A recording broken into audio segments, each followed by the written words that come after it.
பார்ப்போம். What is faith? விசுவாசம் என்றால் என்ன? விசுவாசமானது நம்பப்படுகிறவர்களின் உறுதியும் காணப்படாதவைகளின் நிச்சயம்.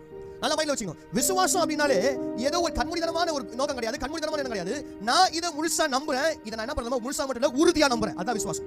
ரெண்டாவது பாருங்க, இன்னும் பியூட்டிஃபுல்லா விசுவாசமானது நம்பப்படுகிறவர்களின் உறுதியும் காணப்படாதவைகளின் நிச்சயமாகுது. அதாவது இப்போ ரெண்டாவது தான் ரியல் ஃபெய்த் அப்படி நான் சொல்லுவேன். ஓகேங்களா? நம்பி ஒத்த பார்த்து நம்புறதுக்கும் பார்க்காம நம்புறதுக்கும் நிறைய வித்தியாசம் இருக்குது. ஓகேங்களா? நம்ம எப்படியா பட்டாலு சொல்லுங்க பாருங்க. ஜோக்குன்னா சொல்லுவாங்க, நம்ம ஊருக்கு தோமா வந்ததுனால 12 டிஸ்ட்ரிக்ட் நம்ம ஊருக்கு யாரும் தெரியுமா? உங்களுக்கு 12 டிஸ்ட்ரிக்ட் நம்ம ஊருக்கு யாரும் தோமா வந்தார். ஓடி வந்த ஆள் கேரளாக்கு யாருன்னா தோமா தான். கேரளால இருந்து தான் இங்க சென்ட் தாமஸ் மவுண்ட்க்கு தோமா வந்தார். அப்படி ஓடி அவர் வந்தபோது அவர் வந்ததால நம்ம தமிழ்ல இந்தியால பார்த்தா சொல்லுவாங்க, இவங்க எல்லாம் சந்தேகம், இவங்க எல்லாம் நம்பவே மாட்டாங்க, பார்த்தாதான் இவங்க என்ன பண்ணுவாங்க, நம்புவாங்க. ஏன் அப்படி சொல்றாங்க? ஏன் தெரியுமா? இயேசு வந்து நடுவுல நின்னு கூட தோமா என்ன பண்ணல, உயிர் வந்து இயேசு வந்து நிக்கிறார். போன வீட்டை பத்தி பச்சோம், ஒரு வீட்டு நடுவுல வந்து நிப்பாரு. அப்போ கூட தோமா நம்பவே இல்லை.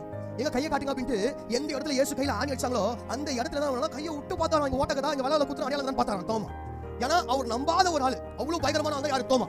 அதனால அவர் இந்த ஊருக்கு போய் அந்த நல்லது வேடிக்கை சொல்லுவாங்க, இவங்க வந்து பார்த்தாதான் விசுவாசிப்பாங்க, பார்க்காம என்ன பண்ண மாட்டாங்க, விசுவாசிக்க மாட்டாங்க அப்படின்னு சொல்லுவாங்க. ஆனா விசுவாசம் வந்து பார்க்கவே இல்லை.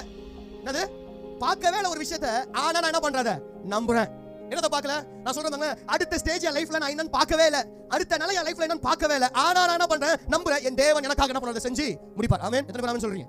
ஆமென். நான் சொல்றேன், இன்னைக்கு நம்ம எப்படியாப்பட்ட தேவையில இருந்தாலும் இந்த தேவையை வைத்து, ஆண்டவரே இதுக்கு அப்புறம் இந்த விஷயத்தை செய்ய போறேன், இதை நான் பார்த்ததே இல்லை, இது எப்படி ஆக போகுதுன்னே தெரியல, ஆனா உங்களை நம்புறேன் அப்படின்ட்டு பார்க்காத ஒரு விஷயத்தை நான் விசுவாசிச்சேன் அப்படின்னா கண்டிப்பா அதுதான் the real faith அப்படின்னு நான் சொல்றேன்.